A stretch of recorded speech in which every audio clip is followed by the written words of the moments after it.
How would you describe a company that has that versus a company that doesn't have that? I think the easiest way to imagine that is just like think back on our parents' generation or grandparents' generation in some sense.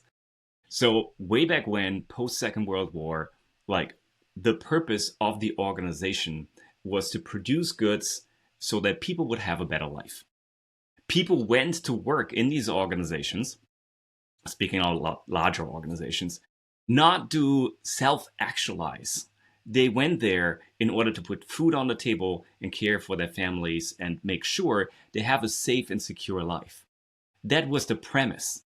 And so by them being the provider, being like supportive of like everybody else, they had purpose outside the organization. Way like going forward like a couple of decades where we are right now, it's we expect to find purpose at work.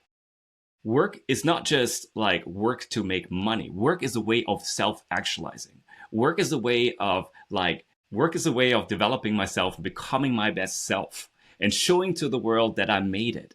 It's like this idea of the American dream, and maybe not so like enticing anymore, but like this idea of going and becoming somebody and show it to the world, that's very much tied to, at least in our generation, to like who you are and what you do.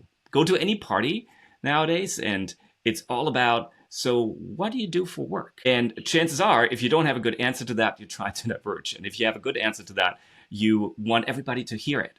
Because our identities, our roles became so tied into like who we are, what we do for work, and what do we contribute to.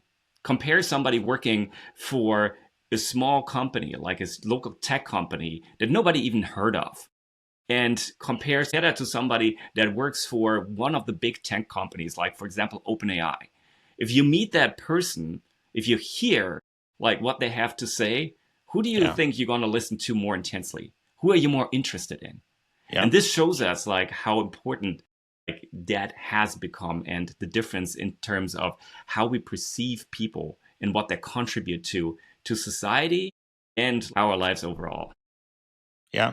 So in a way, we are counting on our jobs or work to deliver to us much more than jobs have ever delivered, right? It is intertwined to how you feel desired, how you feel wanted, valued, etc. Yeah, and how you're perceived. And you also want more opportunity from your work. You want to be able to like self-actualize at work. Yeah. What do you think caused this evolution or transition into that state? You mentioned it was much more about putting food on the table earlier, and that was the purpose outside work.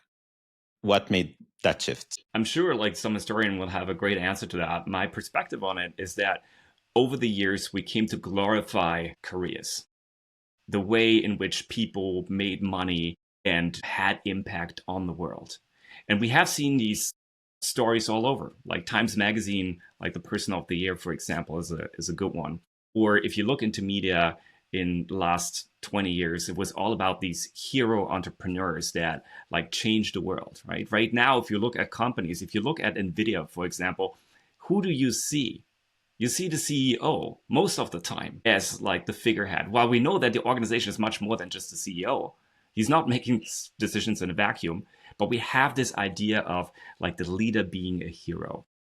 Yeah. He's the brand face, and then you think he's the hero, the leader, that's driving the whole thing, and that looks like charismatic, heroic, etc.